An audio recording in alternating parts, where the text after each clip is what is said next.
This podcast may contain paid advertisements, but more on that later. Welcome to the O'Connor Bootstrap podcast, where I discuss the nuts and bolts of business and leadership, with a focus on bootstrapping a business from the ground up. This podcast is for all entrepreneurs, bootstrappers, and leaders in all walks of life. My goal is to help you grow both personally and professionally. I am your host, Isaiah O'Connor. Okay, so today's sponsor is Listenable.io. They are a short form audio courses. The courses are only about 10 lessons long and only about 5 to 7 minutes long. It's very cool because it's very short information, easy to digest, that you can listen to real quick while you're running, if you're busy or an entrepreneur, driving, even if it's a short distance, short courses. So you can get a lot of information in a short time. Very cool. And not only are they sponsored for the show, but I will be producing some of the courses for them along with my partner, Jason St. Clair. We're both working on adding course content to them, so it's very, very cool. You can go check them out at listenable.io. It's only $14.99 a month, or if you buy it at a year's time, it's $7.49 a month if you buy it 1 year at a time. And if you use the code Isaiah O'Connor, that's ISAIAHOCONNOR, you get 30% off of your first purchase, and that's all lowercase. That's the code ISAIAHOCONNOR for 30% off. Link is in the description below, so go check them out. Now, let's get to today's topic. So on Thursday, I spoke about the need to replace yourself, and today I will start to talk about how to do so. But first, I'm going to tell you the story about one of the restaurants I worked at. I worked at a restaurant, and the owner really wanted to replace himself. He did not want to be there at the restaurant all day long, running everything. And so he decided that his employees were good enough to run the restaurant without supervision. And he moved to another city 5 hours away and would check in from time to time, and we could call for help if we needed. But outside of that, he pretty much just was disappeared. Now, this went as well as to be expected. He did not have strong systems in place. He did not have a strong team structure. He just kind of took off, and that went just about as well as could be expected. He did not even bother to hire a manager to run the place. He did hire a manager at one point before he left, and that didn't work out. So when that manager left, he never hired anyone else to replace him. And he just left and expected his employees to run the business without him there. Now, he still did the accounting and such from his office, home office or whatever, 5 hours away, but he just kind of left it be. And of course, you can imagine what happened.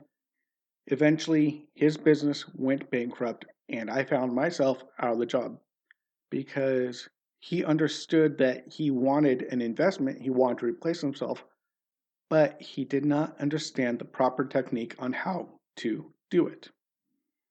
So let's jump into some points here. The first point is you need to replace yourself, not abandon the business. As I just was talking about, he thought he had replaced himself with employees, but in reality, he had just abandoned the business. He got burned out on doing it. He got tired of being there, and I understand why. But he just left and left us up to our own, and it did not work. So that's the first thing. You want to make sure you're replacing yourself, not just running away. The second point is you don't need to clone yourself. Now, the guy I was talking to that inspired this podcast were partly Harrison. I said, you need to make a mini me. And by that, I meant his skill set, his primary skill set needs to duplicate that. But you don't need to completely duplicate everything you are. you can replace yourself with a multitude of people, and you really should. You should have a bunch of people. This is not the Highlander. There can be more than just one. It can't be just one. It's not Highlander. There can be only one. No, no, no. You can have multiple people to replace what you do. That's fine and good, and actually less stressful for all involved. And the first thing you need to do is make sure that as you're growing your company, you're building the culture you want to continue after you're gone. And building a company culture is very, very important. It's in a lot of the leadership podcasts, the business podcasts I listen to, and videos and whatnot. And that is a whole nother podcast for later down the road. But building a company culture where the company culture drives the company forward with or without you is very important. And it has to be the right type of company culture. So again, build up the culture you want that will make your business continue with or without you. That's very important. Then you need to make sure you hire people that fit that culture and then put them in the right positions. You might have a great guy who's great at sales. You don't want him in accounting. You might have a person who's great at accounting that's not a people person. Don't have them answer the phones. So you want the right people in the right positions, right people on the bus, right seats on the bus, back to the whole good to great Jim Collins. So that's very important that you hire the right people, get them in the right seats, make sure things are running smooth. So that's, again, important. You got to hire people, and that also takes the workload off of you as you hire. You can go see my series on hiring. And then here's one of the most important parts of replacing yourself, and that is developing systems that people can follow, where the system works and people that follow the system will just be successful because they follow the system. Now, when you create a system, you need to make sure it's documented, that it's easy to learn and follow, and readily repeatable. McDonald's did not become a super huge company by hiring master chefs to cook hamburgers. Instead, what they did was create a system to cook hamburgers that they could give to a 16-year-old kid, train him on for a week, and then you go anywhere in the world, and that hamburger should taste the same anywhere you go. Yeah, there's always going to be a little bit of difference, but the overall idea is create a system that is very easily repeatable by other people just by reading the instructions, watching the little training video, whatever. But the systems can take a huge load off of you, make it easy to grow and expand, and easy to replace yourself. Again, not necessarily liking McDonald's. Doesn't matter if you like McDonald's or hate McDonald's. They did come up with the whole idea of creating systems. Goes with Burger King, goes with Walmart, goes with any major chain. They have systems in place, which is making their success repeatable.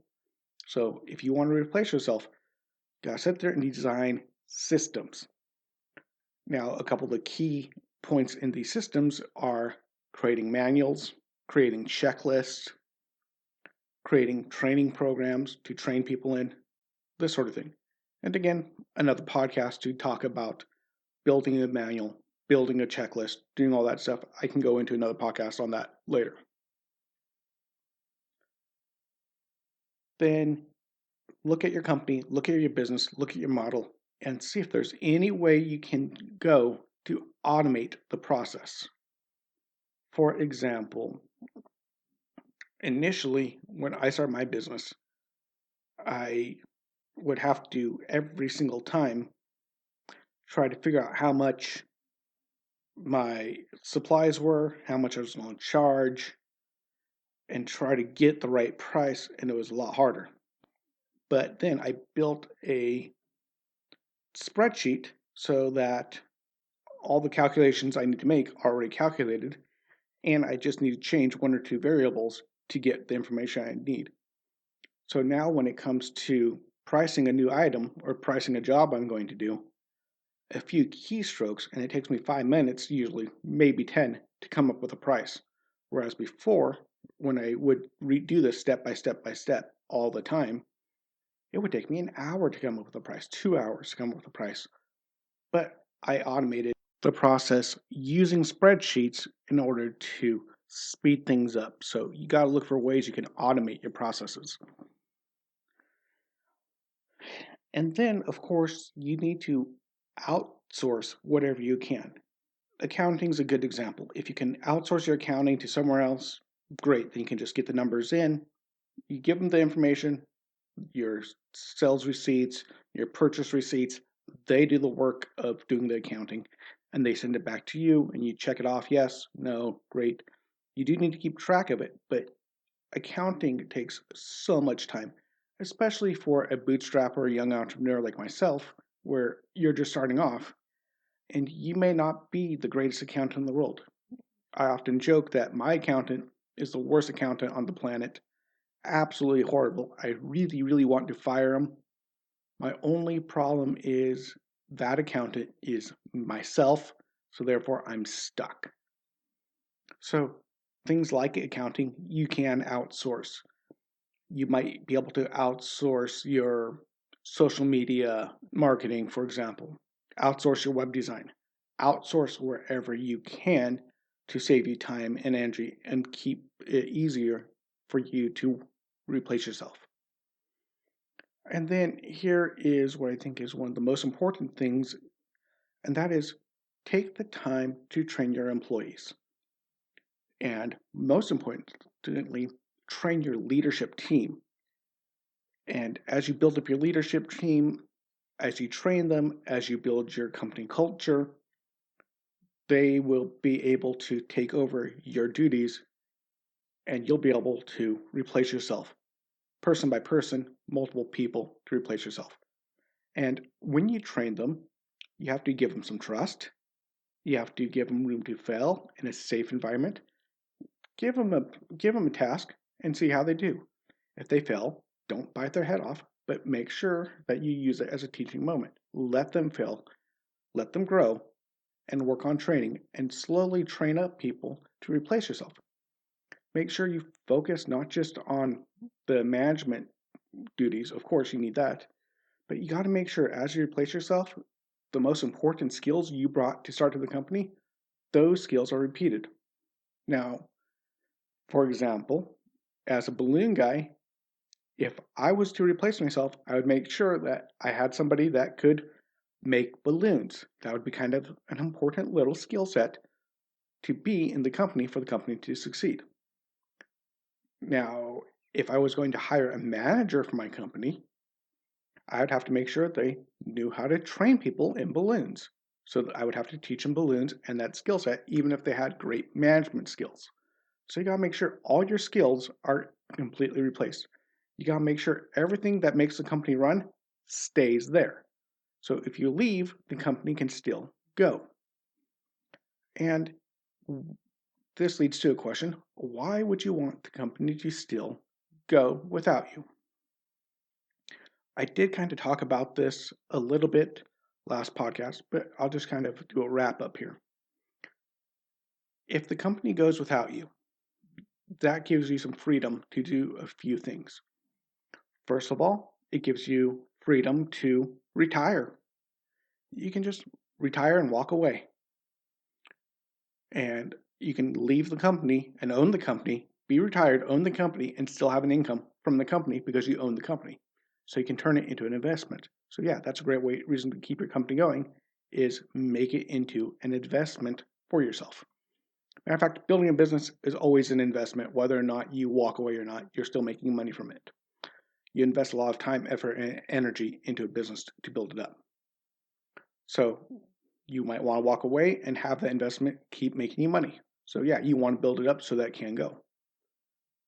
2, if you build it up, it's great, but you don't want to keep running it, you don't want to own it, you can then sell it. If you replace yourself and the company is self-sufficient, then investors are going to be wanting to buy it.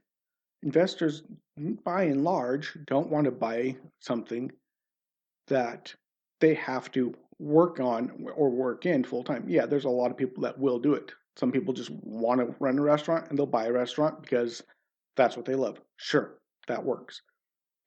But even then, you're going to get a better price and have a better, bigger pool of investors if somebody can buy it and just have it added to their investment portfolio because it runs itself. So if you want to sell, that's another reason to make sure you replace yourself so you can sell it. And another reason is, say you just want to walk away, even if you don't sell it. If you replace yourself, you can let the other people continue to gain the value from your business. If you walk away and just close your business and you have a whole bunch of employees and just shut down, that's not very nice. It's your prerogative. If you want to just close your business and send everyone home and fire all your employees and let them go, that's up to you. You can do that. People do that all the time. But if you successfully replace yourself so you don't need to be there, you don't have to shut it down, and you can keep people working, keep providing value for the community, keep providing jobs for people, keep providing for other people's families. And it's just a great way to help other people out. Again, my biggest focus is on helping other people out, providing value for them. You do that as you replace yourself, the value can continue even if you're not there anymore. And of course, lastly, as I mentioned last time, if you manage to replace yourself and something happens to you, we are no longer able to work in the business can still be there to provide for your friends and family. So that's always a great thing. Anyway, wrap up. If you need to replace yourself, you got to hire good people, put them in the right positions, train them very well, make sure you have really good systems in place that are backed up with good things like checklists and manuals. Make sure these systems are written down and able to be referenced. Set this up, make sure you have good leadership that you train, and then you can replace yourself. Anyway, talk to you guys next time. See you later. Bye-bye.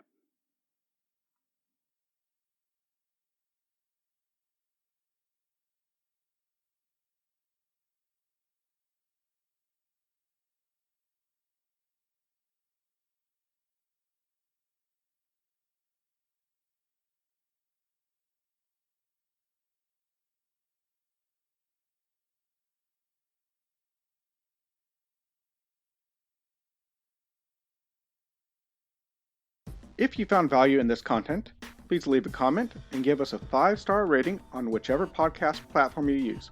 We are on Apple Podcasts, Spotify, Google Podcasts, and most other podcast platforms. If you would like to support us, you can check out our sponsor links, or if you would like to directly support the show, you can donate or join our membership program at buymeacoffee.com/bootstrap. Of course, it really helps when you share these podcasts as well. If you would like to interact with me and other bootstrappers and leaders, you can join our O'Connor Bootstrap Podcast Facebook group. You have been listening to the O'Connor Bootstrap Podcast and Atheoz Business Solutions Podcast. For our companion podcast, the Atheoz Business Podcast, hosted by Jason St. Clair, past episodes, and related blogs, check out our website at www.atheoz.com, which is www.atheoz.com or theoz.com. Until next time, I've been your friendly neighborhood entrepreneur, Isaiah O'Connor.